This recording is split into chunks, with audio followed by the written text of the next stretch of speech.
Hello to your fans and welcome back. Second installment of Catching Up with the Dawgs, catching up with former UMBC baseball players playing for professional baseball this summer. Got Kevin Lachance with me here out of Fargo, North Dakota currently. Kevin, how are you doing? I'm doing well. How are you? Doing well, doing well. So Kevin's playing with the Winnipeg Goldeyes in the Frontier League.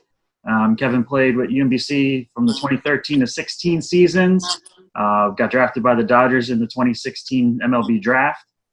So I guess, Kevin, kind of to start, quick update, how you're doing. How have you been since you left UMBC? Doing well. Doing well. Playing a lot of baseball still. Good to be playing baseball right now. Obviously, things are a little bit different, but really happy to be out competing and enjoying it. And then just kind of I guess, to start, why did you choose UMBC? What appealed to you? What was your reasoning for applying and enrolling at UMBC?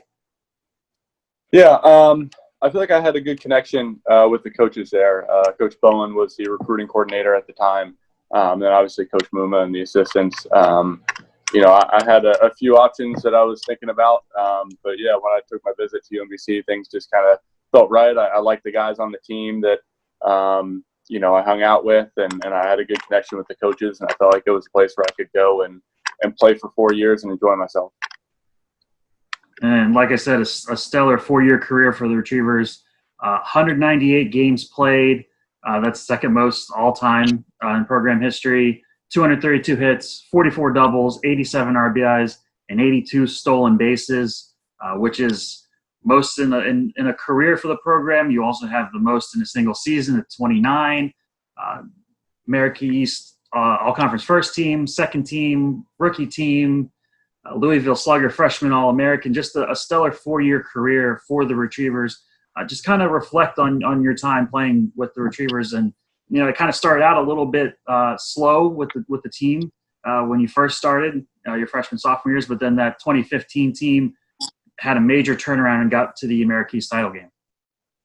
Yeah, for sure. I think I know.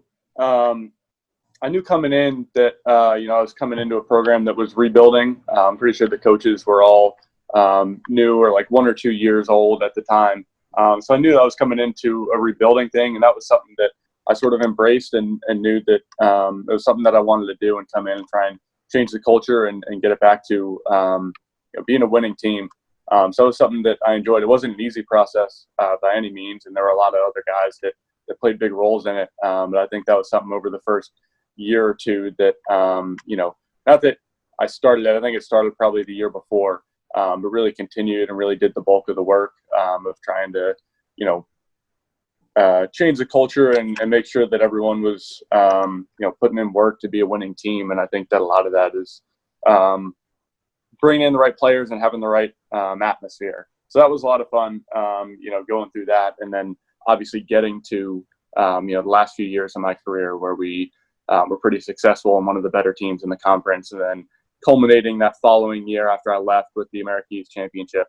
So that was a lot of fun. And as I look back on my time at UMBC, obviously you just listed off a ton of stats and stuff. And, that's all fine and good. But, what I really look back on and cherish is the guys that I played with and going out there and competing with them.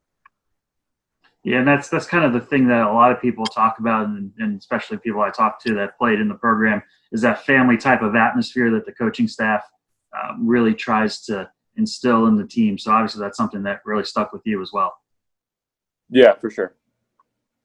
And then so after that 2016 season, drafted by the Dodgers, 10th round, second highest draft pick in program history. Only Jay Watasic was a higher draft pick. He was in the second round, and he pitched a couple times in a couple World Series. But just talk about that draft process and what it was like hearing your name and seeing your name come off the board. Yeah, it was an interesting process. There was some contact that I had with scouts leading up to my senior year. But really the senior year when I took off and got off to a really good start is when things kind of blew up. And so that was kind of interesting, not something that was expected. I kind of went into that last year thinking that I had a chance to play pro ball, thinking that if I went out and had a good season that that was something that could happen, but not really knowing for sure. So I just kind of went out there and just, for me, it was just focusing on trying to win and trying to win a championship. And I felt like if I tried to do everything I could to help us win, then in the end things would work out for me career-wise. So yeah, that was an interesting process. I ended up getting hurt partway through my senior year, so that kind of put a little bit more uncertainty onto things. But obviously, the Dodgers liked me, and they were kind of the team that had been in from the start that I had the most connections with. And yeah, obviously got drafted, and really grateful for the opportunity to play professional baseball. And then since that draft, you played at various levels, independent league, even getting all the way up to a couple games in AAA this past, I guess last spring with the Diamondbacks. Just kind of talk about your journey so far. You've kind of been at different levels of pro ball. Yeah, I think journey is the right word. I think a lot of guys go through similar things where, you're playing in different cities and moving all around. And, for me, I feel like I've done a fair amount of that, kind of being a bunch of different places. I think last year at one point I counted that I'd been with 8 different teams in, a 2-year span. So certainly it can get crazy at times, but it's also been a lot of fun. This is kind of what you signed up for, and what I wanted to do is something I dreamed about since I was a little kid. And it's been, awesome to kind of live that out. And, just what you mentioned last year, kind of getting up and playing at some of the higher levels, and even being here. It's really fun. It's a really nice atmosphere. I feel like it's, I don't know, it's different. It's hard to explain. Obviously, like kind of the college level has kind of a different vibe, a different atmosphere to it. When you get to kind of the lower levels of the minor leagues, it's a little bit different than college, but it's somewhat similar. As you get to the higher levels, things are a little bit more laid back, a little bit more relaxed, and I enjoy that. And then obviously this is a different kind of season this year with the pandemic and everything going on. Just talk about, I guess, not only the struggles, but the changes that you have to go through as a player with all the different protocols that are in place every day. It's not just showing up to the ballpark and playing. Now you have to go through testing. I know you mentioned this morning you had to go through testing. Just kind of go through those changes that this season is bringing.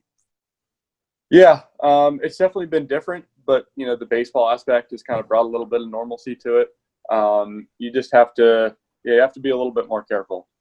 So yeah, it's certainly like, doing your, pregame stuff and your prep work. Typically there'd be, a locker room or a weight room or something where you can go and do all that. Now, as we're trying to distance each other and stay away from being in large crowds and stuff, you got to kind of make some subtle changes here and there. I've ended up doing more stuff just in the hotel room before I go to the field, just because I'm a little bit more by myself, just me and my roommate. I can space out a bit. So yeah, there's some subtle changes there, but at the end of the day, it's been awesome to get out and compete. And once you're on the field and playing, it's the same game.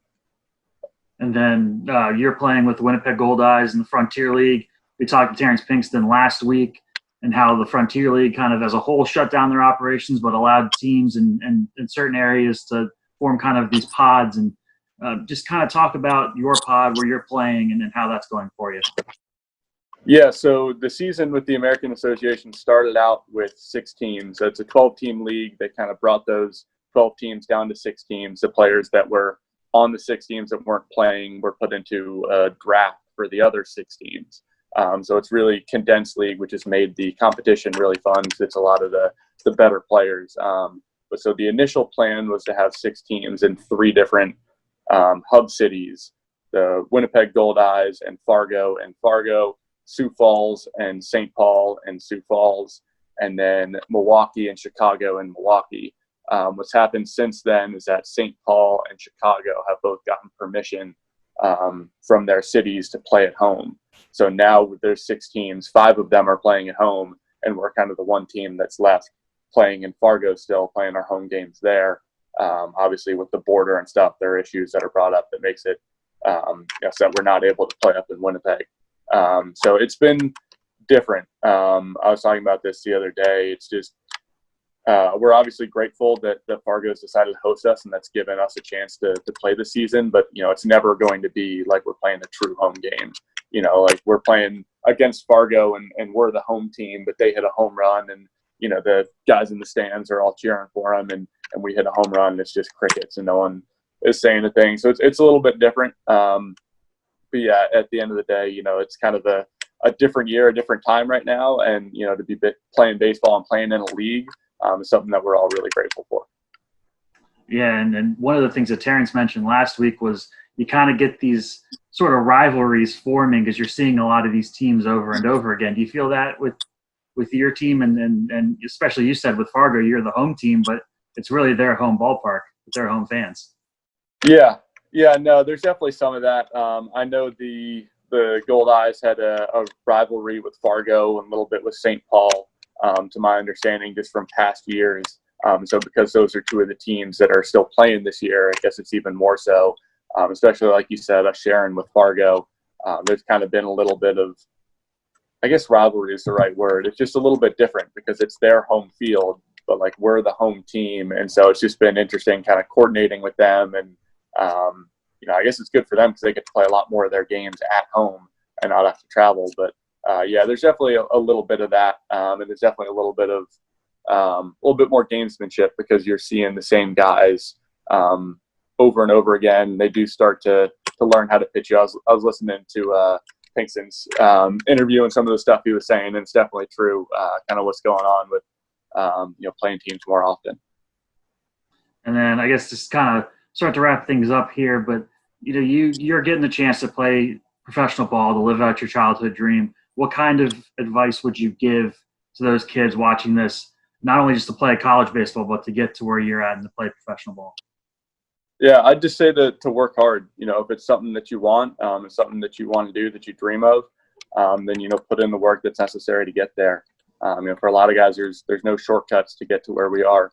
It's taken a lot of hard work, and I've been kind of reflecting on this and stuff recently. But just even looking back to where I was in Little League, and my Little League coach, I doubt that he sees this, but he was really hard on us. But it ended up being a really good thing for me in my career, and I still credit a lot of the stuff I do today back to that, and back to being held to a high standard then, and kind of teaching me practice habits and stuff, and just how I go about showing up to a practice, whether it's a summer league thing in high school, whether it's the first day of college practice, whether it's a random midweek thing during the college season. It's just the work that you put in the weight room, the work that you put in at practice, all that stuff adds up, and all that stuff helps people like me get to where we're at. All right, awesome stuff. Well, Kevin, thank you for taking the time. I really appreciate it, and good luck and stay safe the rest of the season. Yeah, thank you for having me. All right, so that's Kevin Lachance playing with the Winnipeg Gold Eyes out in North Dakota. He has a couple games coming up this week, and keep up with them online at the WinnipegGoldEyes.com. And you could also keep up to date with UMBC Baseball on Twitter and Instagram, and UMBC Athletics on Twitter and Instagram as well. We'll hope to have part 3 of our series with AJ Wright next week, so stay tuned for that.